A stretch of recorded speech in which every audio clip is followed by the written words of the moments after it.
Assalomu alaykum aziz qarindoshlar. Mush vaqtinglar xayrli bo'lsin. Biz oldingi son darsimizda Photoshop 2022 ni kompyuter qochalash va haqsiz aktivlash darsini so'zlab o'tgan. Bu vaqtimliq darsimizda Photoshop bilan va Photoshopning ko'rinmasi bilan tanishib chiqamiz. Photoshop bo'lsa Adobe shirkatining bozorga solgan rasm bir taraf qilish yumshoq detali. Photoshopni qaysi sohalarda ishlatadi deganda fotograflar, grafik layihchilar, torbat layihchilar, shaxsiy blog quruvchilar yoki ijtimoiy taratqu boshqaruvchilar, binokorlik va film ishlash sohalarida ko'p qo'llanilgan yumshoq detal. Bo'lib hozirgiday tor tijorati uchqanday taraqqiy qilayotgan bir paytda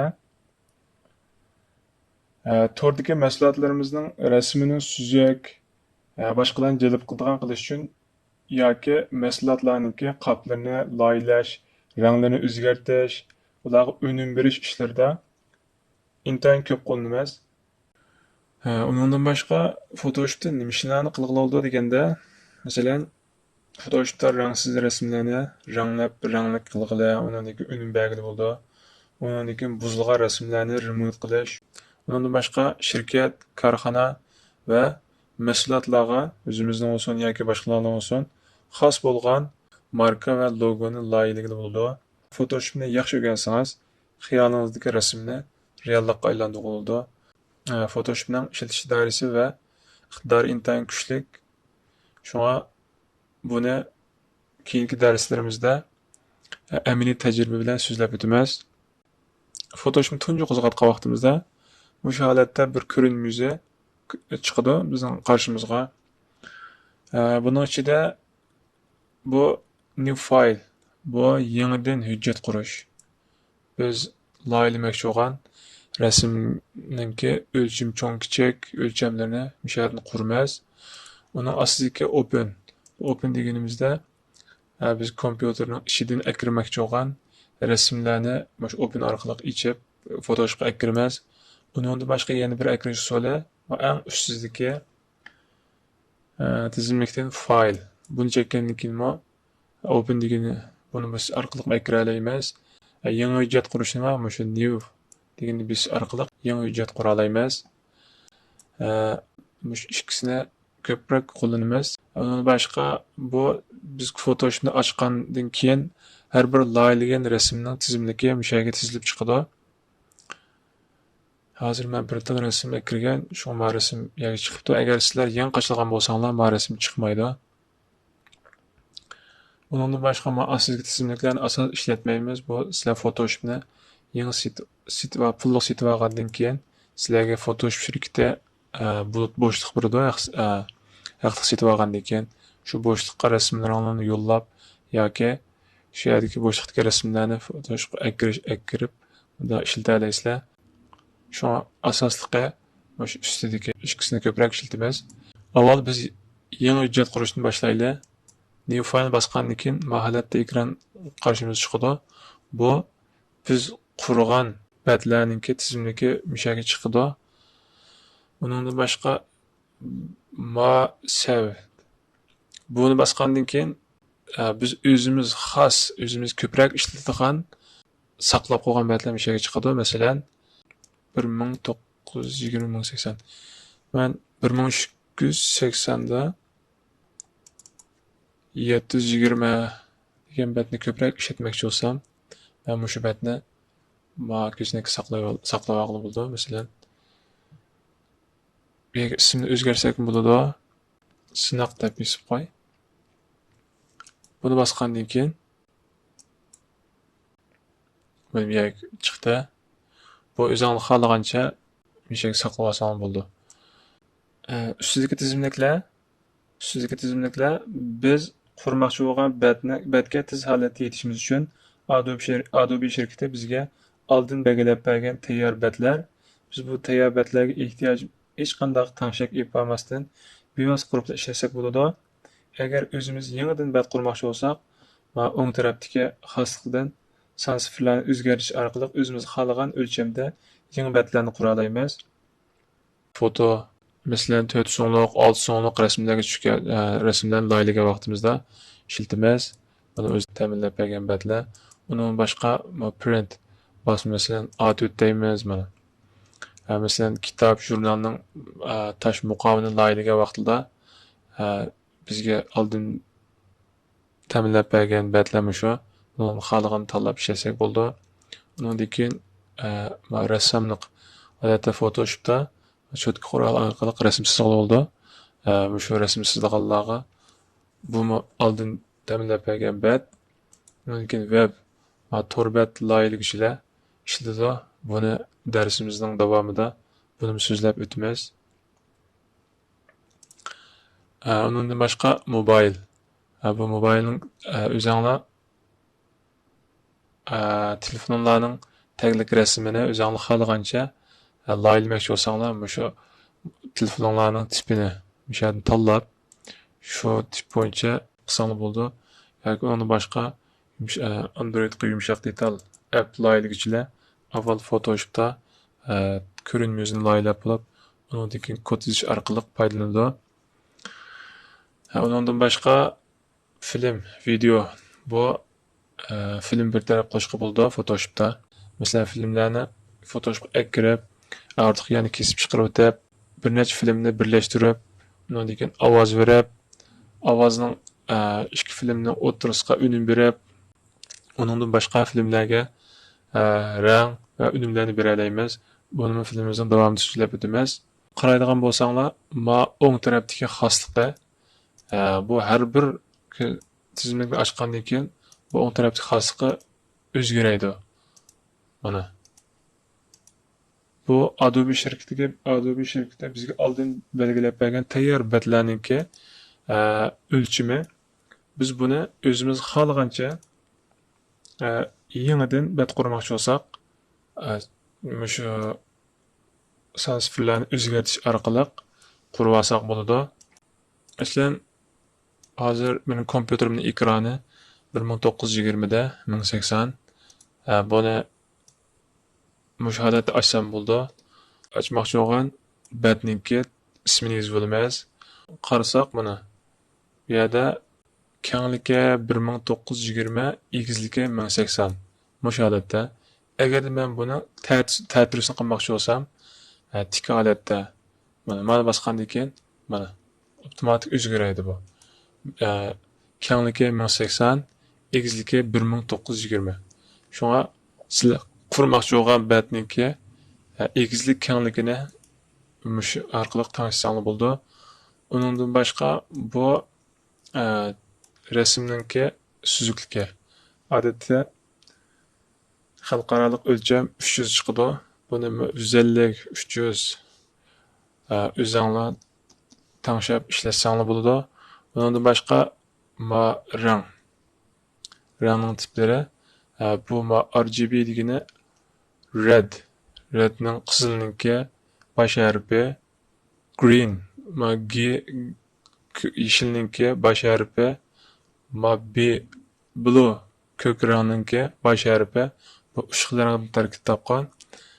Bu normalda ekranda ko'rinadigan loyihaga vaqtda masalan mayda rasm kompyuterning ekranda olsun yoki telefonning ekranda olsun, biz ekranda ko'radigan loyiha ishlarni qilgan vaqtimizda shu RGB rangni qo'llanamiz. Undan keyin CMYK rang. Bu odatda besib chiqaradigan masalan viviska loyihaga vaqtida o'zimiz bevosita ko'zimiz bilan ko'radigan ekranni emas. Loyiha ishlarni qilgan vaqtda shuni ishlatamiz. Qolgan bu rangninki tafsilotini darsimizning davomida rangning darsni so'zlagan vaqtda tafsil so'zlab o'tamiz. Undan boshqa background taglikni biz qurmoqchi bo'lgan betning tagligi. Hozir white oq rang debdi. Agar biz qora qilmoqchi bo'lsak, black bossak bo'ldi. Undan boshqa rangsiz hech qanday rang yo'q, suzuk aynak oldida chiqarmoqchi bo'lsak, mana tanlaymiz. Undan boshqa kostyum. Bu o'zimiz xohlagan rangni tanlay olamiz. Masalan, qizil yoki yeshil yoki ko'k rangda biz qurmoqchi bo'lgan betning taglik rangini mush holatda tanlay olamiz.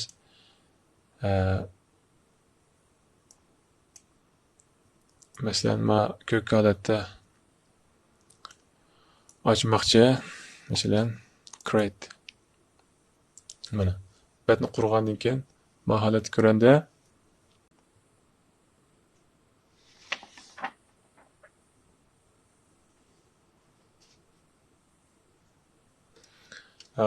bu Photoshopni tunji ochgandan keyingi dastlabki mashg'ulot.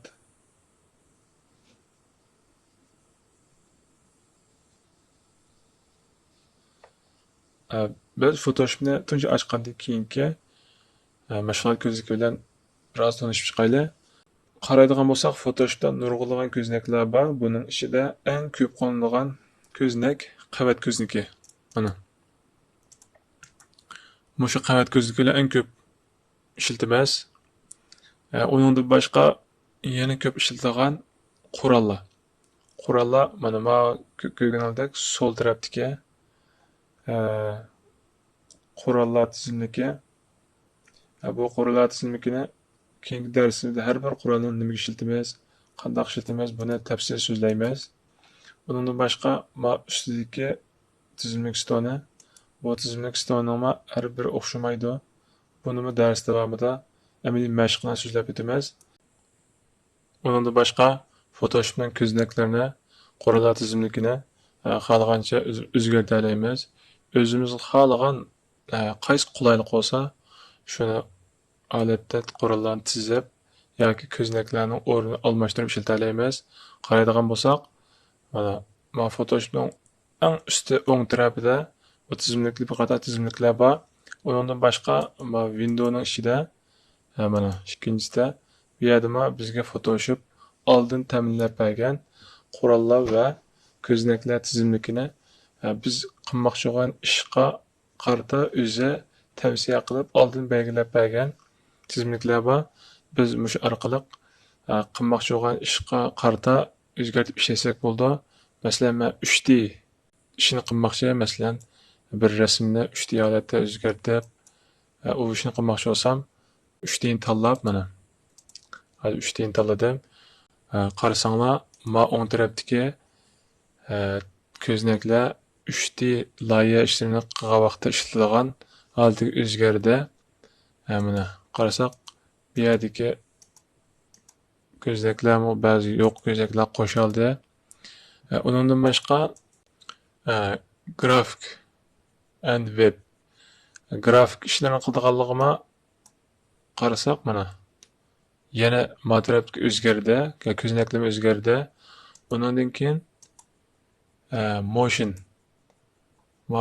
masalan harakatli rasm ishlash, filmlarni kesish, ulash, rang berish, o'sha harakatlik ishlarni qilgan vaqtimizda mana motion holatida qo'yib ishlatsak bo'ladi. Buni darsimizning davomida amaliy tajriba bilan so'zlaymiz. Undan keyin print basma ishlarni qilgan vaqtida ishlatiladigan ko'znak. Undan boshqa fotografiya. Buningda o'ng tarafdagi xoslik va ba'zi ko'znaklar o'zgaraglik, sol tarafdagi qurollar tizimligidagi ba'zi qurollar yushirindi, ba'zi qurollar chiqadi. Buni o'zinglar xohlagan holatda tanishsanglar bo'ldi. Undan boshqa agarda sizlar ishlatayotgan, masalan, asos funksiyani tanladim. Buning ichida masalan, mana men o'chirib undan keyin rangni o'chirib masalan, yerga olib qo'ydim mana. Bu asli holatidan o'zgarib ketdi. Men buni asliga qaytarmoqchi bo'lib qolsam, mana bu yerda tanlab oldi, bo'lmasa Windowsning ichiga kirib, Windowsning ichidan mana rest buni bosgandan keyin hammani asliga qaytarib, asl joyiga olib kelib turdi. Undan keyin grafik shaklda men tanladim. Yomon qolib qolsa, asos funksiyani ishlatdim. Lekin men ishlatgan ba'zi qurollar yoki ba'zi ko'znaklar yo'q holatda. Buni qanday qilmay deganda, Windowsning ichiga kirib, Windowsning ichidan o'zimiz qo'shib olsak bo'ldi. Masalan, bu yerdan uslub style editni qo'shib oldim. Bu yo'qda. Mana. Undan boshqa Özüň ýene bunu goşdyk. Mana özümüz şu Windows'un içindeki halagan özümüz işletmekçi olan korallarının tizimlikini basqandan keyin öz avtomatik bir şeyge qoşuldy. Qoşulup bolgandan keyin ýene bunu özümüz halagan şekilde halagan orunga ýetkiýeleýiz. Mesela men ma sol tarapdaki ma gözüne yetkimekçi olsam, bunu mouse'un sol tarafını bisip durup, qappamiye gelip, mana. Da qarasaňyz, ma iki qırının oturda kök rang çıktı. Bir ýere taşlasam, ma ikisini oturga düşüp boldy bu. Mana aýrym bir gözünek bolap. Lekin men bu ýere taşlamakçy emas. Men manyň astyna style ýüzüne astyna taşlamakçy. Unda bolup qalsa, ýene men şu oň tarapyny, sol tarapyny mouse'un sol tarapyny çyň tutup, qappamiye gelip, manyň astyna gelime. Üstüge gelsem boldy mana. Ne koymakçı olsam, ekiliplam koydağa orunun rengi özgüreydi. Özgürgenliğini taşlasaklam, ben hazır style'ın astığı geldi. Ben bunu üstüge almakçı olsam, yine mouse'un sol tarafını tutup, qappamyy ekilip, üstüge qappasam, bu halat özgüreydi. Onundan başka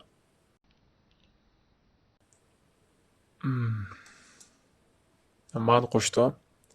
Hamda men bundan keyin Photoshop'ni mush halatda işletmekçi, görünmüzünü saklap alsak boldy. Mesela saklaş üçin oň tarapyny kesek boldy, bu maqap qalsa, ma Windows'un içinden ýani bir ýerden kesek boldy.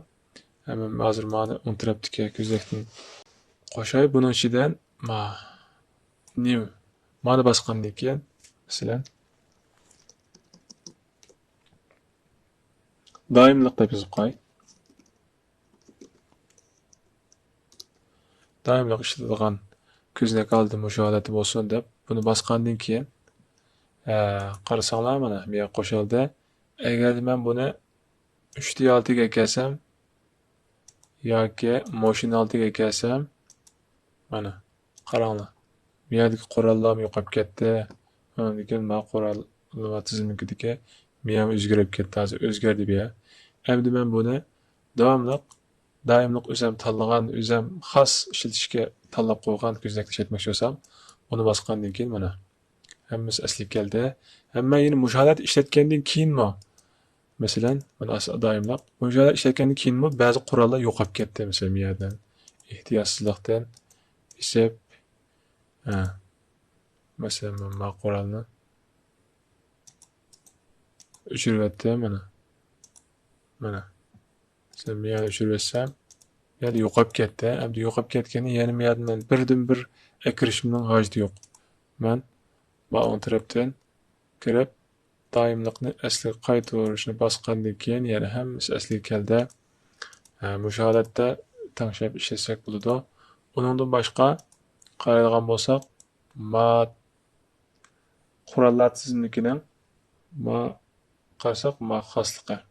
Mana her bir kurallar tizimlikini basgandan keyin, her bir kuralny basgandan keyin haslygy okşumaydy. Qaýsy kuralny işletken wagtda qaýsy haslykny qanday taňşaýmyz diýen närsege diqqat kılşyňyz gerek. Biriniň haslygyny meselen men ýetgeç kuralnyň haslygyny özgersem, tanlaş kuralnyňkiге okşumaydy meselen. Manikini özgertip koysam, manyň täsir kılmaýdy. Şoňa hemmesine özüniň haslygyny, özüniň taňşyky bilen işletişimiz gerek. Biz bunu keyin kısımlık dersimizde her bir kuralny nimege işletimiz, qanday işletimiz, bunu täpsili süzlep ötümüz. Onundan başka Photoshop'a resim ekiriş. Bu resim ekirişiniň bir neçe xil usuly var. Mesela en köp kollanılan usullarning biri knop taksiden Ctrl-O. Ctrl-O'nu basgandan keyin bu avtomatik bizim kompüterimizin içindeki resimni açılan köznek işildi. Biz kompüterimizin qaysı raýyndaky qaysı resimni eklemekçi olsak, şu ýerge kirip resimler tanlap ekirsek bolady. Ýeni bir usuly file'nyň içinden open. Bunu bassakmy ýene resim ekiriş közneki işildi. Bunu biz hemme resimni eklemekçi olsak, bütün resimni sizip ekirmez. Ýa-da qalsa halagan bir resim ýa-da qalsa resim bak köznekni içip Knopkasından Ctrl A'ni basaqma bütün resimni tanlaydi. Agarda biz bu bütün resimlarga kirmay, xohlagan ya bir ya ikki resim eklemek istedik, bu ikkini ayrim tanlab eksak bo'ldi. Bo'lmasa, birovizdan resim jiqira qasam bo'lib qolib qolsa, buning ichidan 4-5 ni tanlab eklemoqchi bo'lsak, biz shu eklemoqchi bo'lgan rasmni ustiga olib turib, mousening sol tarafini chekamiz. Undan keyin Knopkasından Ctrl besib turib, ikkinchi rasmni ikkinchi tanlamoqchi bo'lgan rasmni cheksak bo'ldi. Masalan, mana. Masalan, men 3 rasmni tanladim. Agarda Ctrlni basmay turib tanlasak, bu o'chib ketadi. Masalan, men Ctrlni basmadim, mousening sol tarafini basdim. Mana. Qaysi rasm cheksak, shu rasm bilan tanlanadi. Shunga rasm tanlagan vaqtda cho'qim Ctrlni besib qo'yib bermay turib, undan keyin xohlagan rasmni tanlab, Open'ni besish orqali eklesak bo'ladi. Mana. Uningdan boshqa yana bir xil rasm ekirish usuli. Kompyuterimizning rasm va hujjatning ichiga kirib turib, ekirmoqchi bo'lgan rasmni tanlab olamiz. Buni o'xshash, bayam sizga o'xshash. Agar xohlagan rasmni ekirmoqchi bo'lsak, yana shu Knopkasini Ctrlni besib turib, undan keyin shu rasmni tanlab eklesak bo'ldi. Masalan, men hozir 4 rasmni tanladim. Buni eklemoqchi bo'lsam, mousening sol tarafini ching besib turib, Photoshop deganning ustiga eklab, mana tizimlik stolniki ostiga qora taglikning ustiga mishaga tashlaymiz. Tashlagandan keyin mana rasmlar hozir kirdi. Agarda biz bu rasmni hammani ayrim ko'zlarga ekmay, masalan, ko'k taglik va mushu ko'zlarning ustiga ham hammani mishaga eklesam bo'ldi deydigan shu qolsa, buni mouse bayonga o'xshash bu rasmni tanlab, Photoshopning ustiga eklab, o'ttirga tashlaymiz. O'sha rasm o'ttirga tashlagandan keyin, undan keyin ustiga to'g'ri belgisini besib olsak, mana. Bu rasmlarimizni rasmlar hammasi o'zining cho'ng kichik oldida bu yerga qavat oldida kirgan bo'ldi. Mana. Biz ko'proq ishlatadigan rasm ekirish usullarimiz shu. Bu qitimliq darsimiz shu yerda oxirlashdi. Keyingi qitimliq darsga kirishsa salomat bo'linglar. Allohga omonat.